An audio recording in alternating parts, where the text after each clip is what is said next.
Hello everyone. तो आज हमने नया टॉपिक स्टार्ट किया है जिसका सब टॉपिक यू कैन से इज़ ब्रीदिंग एंड रेस्पिरेशन। तो आज हम ब्रीदिंग एंड रेस्पिरेशन के बारे में पढ़ेंगे।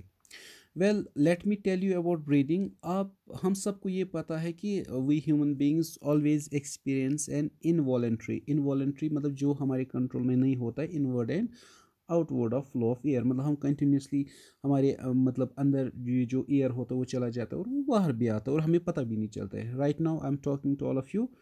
मैं इस टाइम पे जो एयर होता है एटमॉस्फेरिक एयर वो अंदर चला जा रहा है मेरे जो रेस्पिरेटरी सिस्टम है उसमें, और वहाँ से फिर वापस भी आता है। ठीक है।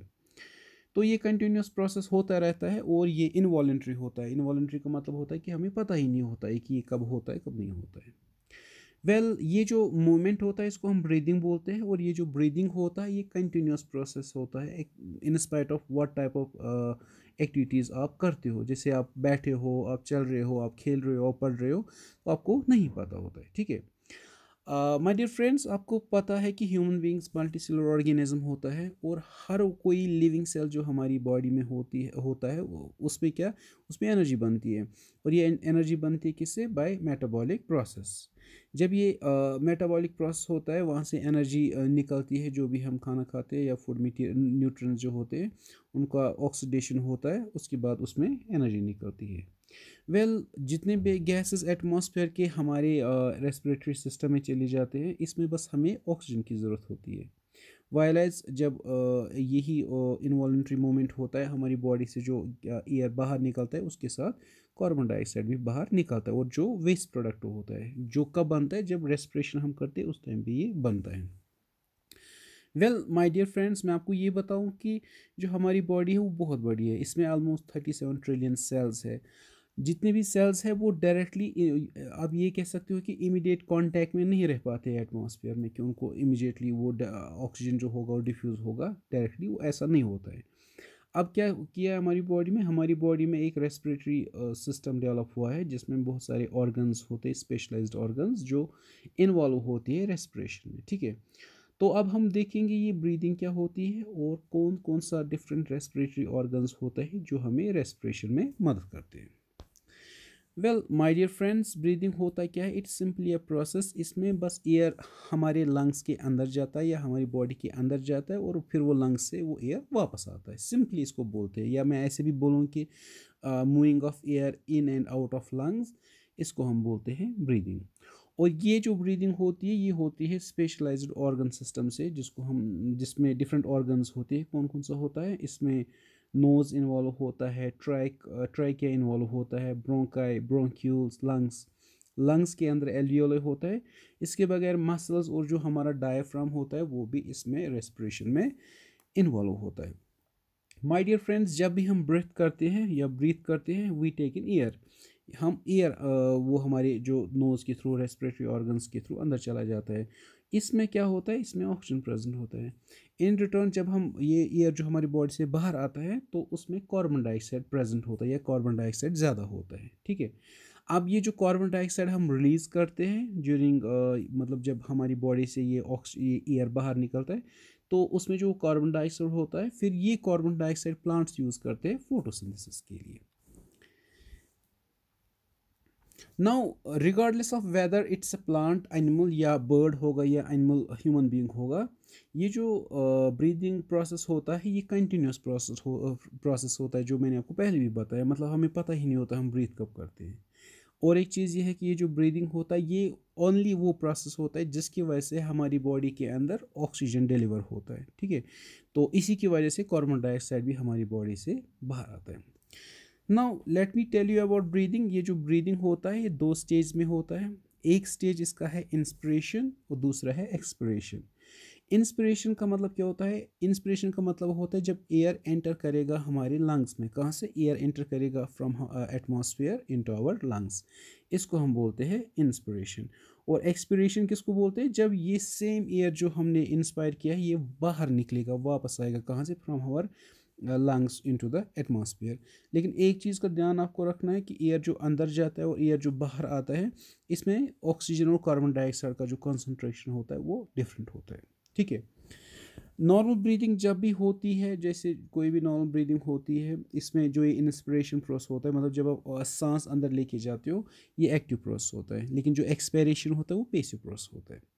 और नॉर्मली एक इंसान या ह्यूमन बीइंग या एनिमल या प्लांट होगा, नॉर्मली एक इंसान की बात हम करेंगे, एक इंसान ब्रेथ करता है बहुत टाइम पर, you can say in whole of the day, ठीक है।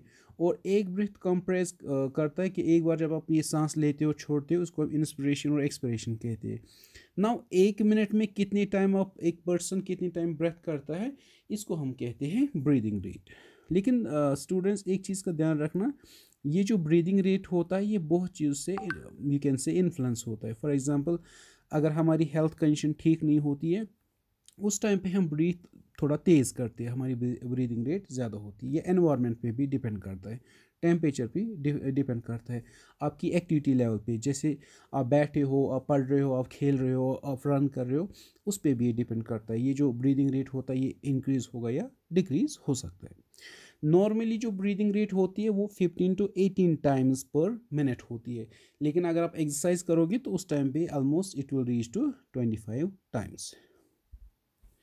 Now my dear friends, what is respiration? अब रेस्पिरेशन क्या होता है? सिंपली रेस्पिरेशन वो बायोलॉजिकल प्रोसेस होता है जिसमें हम जो डाइजेस्टेड फूड होता है उसको ऑक्सीडाइज करेंगे। जब वो ऑक्सीडाइज हो जाएगा, कहाँ पे ऑक्सीडाइज होता है? हमारे माइटोकॉन्ड्रिया में। फिर उसमें से एनर्जी निकलता है। अब ये जो रेस्पिरेशन होता है, इसमें एक्चुअली होता है क्या है, इसमें फूड ऑक्सीडाइज हो जाएगा, फिर इसमें से ऑक्सीजन यूटिलाइज हो जाएगा और कार्बन डाइऑक्साइड वो रिलीज हो जाता है। लेकिन ये जो रेस्पिरेशन होता है इसमें 3 स्टेप्स इन्वॉल्व होते हैं। पहला वाला क्या होता है? पहला होता है एक्सटर्नल रेस्पिरेशन। एक्सटर्नल रेस्पिरेशन में क्या होता है? सिंपली इसमें गैस एक्सचेंज होते हैं। आप जो ऑक्सीजन अंदर लेके जाते हो ड्यूरिंग इंस्पिरेशन, कार्बन डाइऑक्साइड बाहर आता है, इसको हम बोलते हैं एक्सटर्नल रेस्पिरेशन, और ये लंग लेवल तक होता है, ठीक है। इसके बाद होता है दूसरा प्रोसेस इसका, या उसको हम बोलते हैं ट्रांसपोर्ट ऑफ गैस। अब जब अपनी ऑक्सीजन वो आपके जो ये रेस्पिरेटरी सरफेस एल्यूला में है, वहाँ से ऑक्सीजन चला गया आपके ब्लड कैपिलरीज में, वहाँ पे पिगमेंट्स प्रेजेंट होते हैं, जैसे आरबीसी में हीमोग्लोबिन होता है, वो इसको कैरी करता है कहाँ तक? जो हमारा ये टिश्यूज़ होता है, सेल्स होता है, वहाँ तक, क्योंकि वहाँ पे इनकी ज़रूरत होती है इस ऑक्सीजन की।